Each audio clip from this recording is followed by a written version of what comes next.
Boa tarde a todos.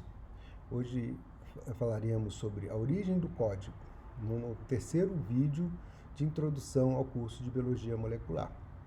E para falar sobre o código, a gente vai voltar lá atrás. Vamos voltar na época em que a Terra tinha uma paisagem muito diferente do que a gente tem hoje. É uma paisagem do começo da Terra, certo? A vida começou cerca de 4 bilhões de anos, lá no Adiano, né? Na época do Adiano, na era geológica do Adiano. Logo depois da criação da Lua, a Lua ainda era jovem, né? Uma atividade geológica terrível, uma condição que hoje jamais a vida existiria, né? Mas a vida surgiu aí. Provavelmente ela surgiu de substâncias químicas que foram se acumulando, substâncias orgânicas foram se acumulando num mar primordial, né? E para isso, os experimentos de Miller e Urey, né, que mostraram ser capaz de produzir substâncias orgânicas a partir de uma composição de gases que era relativa, muito parecido com o esperado para aquela época do Adiano, né? Você consegue, utilizando descarga elétrica, produzir uma série de substâncias orgânicas, inclusive nucleotídeos, né? Como a gente vê aqui nesse slide, que você consegue até nucleotídeos complexos, né?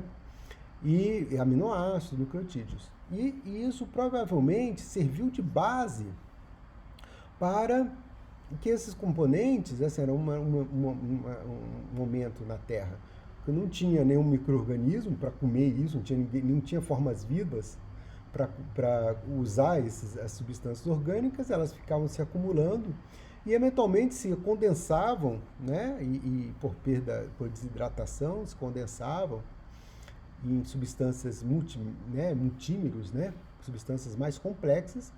E, eventualmente, essas substâncias complexas conseguiam agora se replicar. E imaginando uma situação delas replicando, né, conseguem, né, gerar uma cópia delas. E se essa cópia for imperfeita, né, uma replicação passível de erro, então a gente tem aqui os ingredientes necessários para o que a gente chama de seleção natural, né? Então, a partir desse momento, surgiu a vida. À medida que você tem moléculas autorreplicantes e que geram descendente com variação, você tem seleção natural. E é isso que aconteceu, e essa evolução pré-biótica, que a gente chama, ela encheu, né, a Terra de substância, de pequenos precursores do que a gente chama hoje de vida. Né, aquele que deu certo, que a gente chama hoje de Luca, né, o último ancestral comum. Esse ancestral comum, que deu origem então a todas as espécies na Terra, ele é o vencedor dessa corrida pré-biótica, né? E qual componente químico ganhou essa corrida, né? O que vocês imaginam que seja o componente químico que ganhou essa corrida? Bem, muitos pensam que foi o RNA, né? O RNA é uma molécula bastante versátil, né? E se imagina hoje que houve uma evolução química de pequenos precursores moleculares, até nucleotídeos mais complexos.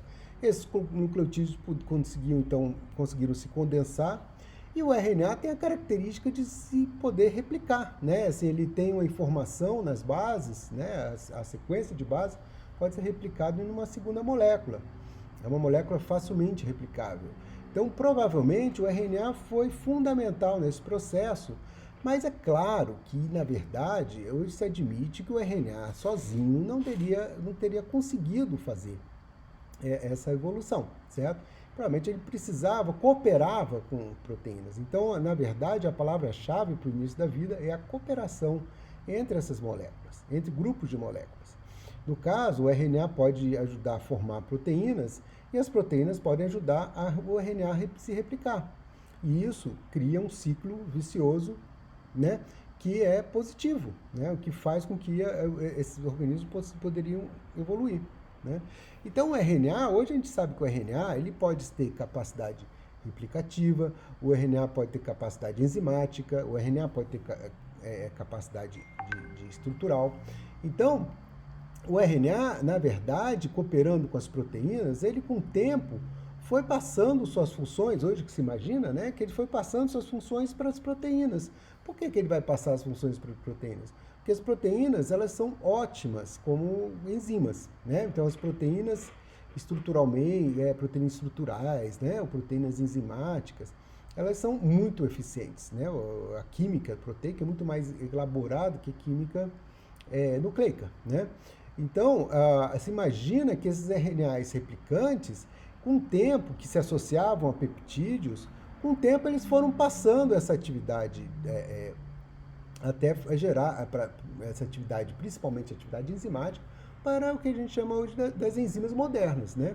Então a gente vê nesse quadro aí mostrando então a evolução, uma progressiva diminuição do conteúdo de DNA, de RNA e aumento do conteúdo de proteínas na formação de uma enzima, né? Provavelmente isso durante esses bilhões de anos que precederam o LUCA, né? Isso pode ter acontecido, né? Então, só para a gente fechar essa ideia, o RNA, que é aquele cara que provavelmente ganhou a corrida lá da pré-biótica, ele conseguia se replicar, ele tinha atividade enzimática, mas não fazia nenhum, ele conseguia, então, e também uma molécula informacional, né? Mas ele guarda informação, tem atividade enzimática, mas ele não é bom nenhum nem no outro, né? Então, com o tempo, ele passou a parte informacional para o DNA, que é uma molécula muito mais estável, forma dupla hélice, muito mais estável do que o RNA. Então, a informação passou para o DNA e a catálise, né, atividades proteicas, então, atividades enzimáticas passaram agora para as proteínas. Então, o RNA, que é aquele primeiro ser que começou, né, a desenvolver e seu organismo primordial, ele acabou agora dividindo suas funções em duas outras biomoléculas importantes, né? E quando você olha esse esquema aí, você já vê o esquema daí do dogma central, né? Então agora o RNA é central, mas ele é central porque ele surgiu antes e deu espaço para as duas outras biomoléculas que tanto preenchem nossos organismos atuais, né?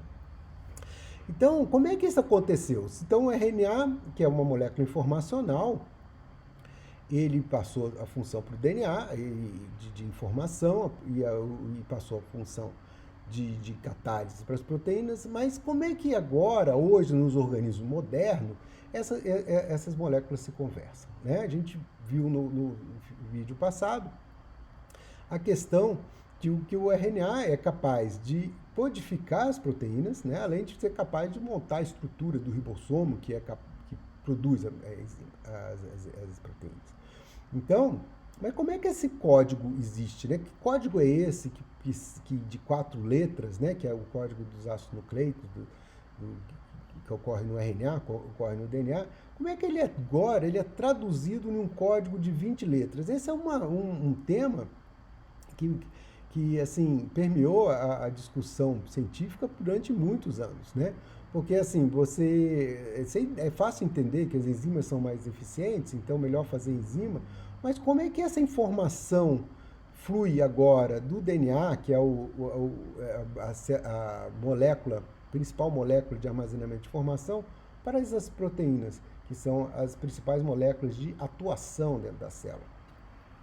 Então, esse código, que é um código de 4 letras, como é que ele é traduzido, né? E aí vem a palavra tradução, traduzido para uma outra linguagem, que é a linguagem de aminoácidos, que tem agora 20 aminoácidos, né? Então, como é que eu faço isso? Então, como eu falei, isso ficou muitos anos sendo debatido, e aqui eu estou mostrando nesse slide aí a foto do Clube da Gravata, né? O Clube da Gravata é um clube feito pelo Watson, pelo Crick, que estão nessa foto aí, além do Alexander Rich, Leslie Orgel e o Gamov, que eu estou atrapalhando, ele está atrás aqui da minha tela. Eles eram um grupo de pesquisadores, né? Meio que um grupo de bolinha, né? Até para Rosalind Franklin não poder entrar, e ficavam tomando cerveja e discutindo biologia molecular. E o grande lance deles, né, a gente já falou bastante de Crick, a importância de Crick na biologia molecular, e eles ficavam discutindo aí como que os sistemas principais da biologia molecular, e principalmente, inclusive, a questão de como que o código era lido em proteínas, né? Como é que o código do DNA passava para a proteína, né? Tem aí atrás também um esquema de uma proposta inicial que eles tinham de um código diamante, como era chamado, que é assim, que os aminoácidos ligavam diretamente ao DNA. Isso mostra que, na verdade, eles não sabiam nada na época, né? Hoje a gente sabe bastante coisa, mas esses caras, quando eles pensavam, não sabiam nada. Qualquer coisa era importante. E como é que eu faço para ligar, então? Esse que o código diamante, né, que eu mostrei ali, é assim, o aminoácido liga direto ao DNA. A gente sabe que isso não acontece, porque o RNA que é o que vai codificar, né? A síntese proteica é feita no citoplasma, não é feita no núcleo. Então, como é que eu leio essas bases nucleotídicas e viro isso proteína? E quem resolveu essa questão foi Crick, né? De novo, Crick, genial. Ele propôs a hipótese do acidente congelado, que era uma ideia que, assim, de que apareceu uma molécula, né? De repente apareceu uma molécula que adaptava uma pequena sequência no código, lendo, né? Uma pequena sequência no RNA ou no DNA, no caso ele não sabia ainda, com um aminoácido específico, né? Isso deu certo, essa molécula deu certo e ela foi fixada na evolução. Essa é a ideia do acidente congelado. Aconteceu, deu certo, ficou. E com isso ele propôs então a molécula adaptadora, certo? É uma molécula que tinha a capacidade de tanto ler o código do DNA barra RNA, em qualquer um dos dois, e também associar isso a um único aminoácido. Essa proposta do acidente congelado foi confirmada no futuro, né? Depois de um tempo, foi visto que era assim que funcionava, certo?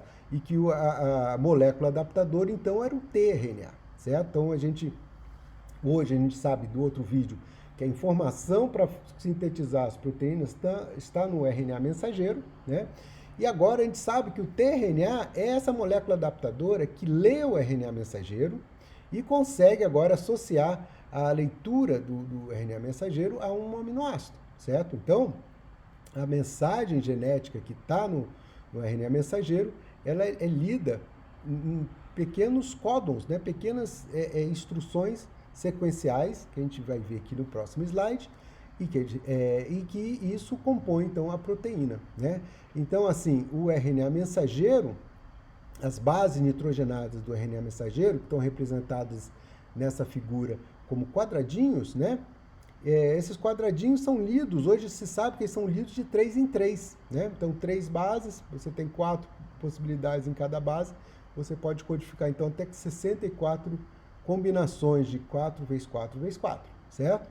Então, essa trinca, né? Esse conjunto de 3 bases, a gente chama de códon, né? Que é a unidade de leitura, certo? Para a síntese proteica. Então, cada códon codifica um único aminoácido, né?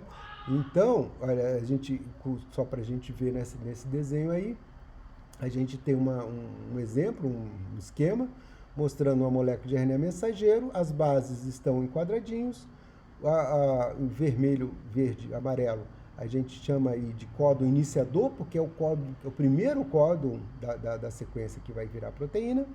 Esse códon vai codificar um aminoácido iniciador. E aí o ribossomo, que é a máquina que faz a proteína, vai lendo de códon em códon, certo? Cada códon desse tem um tRNA que se associa a ele, leva para o ribossomo um aminoácido, e aí você vai lendo de 3 em 3 até terminar um códon de terminação, que aí termina a síntese proteica, certo? Então, a origem desse código, então, veio lá de trás, quando o RNA aprendeu a domesticar as proteínas. Até mais, a gente vai conversar mais sobre esses temas ao longo do curso de Biologia Molecular.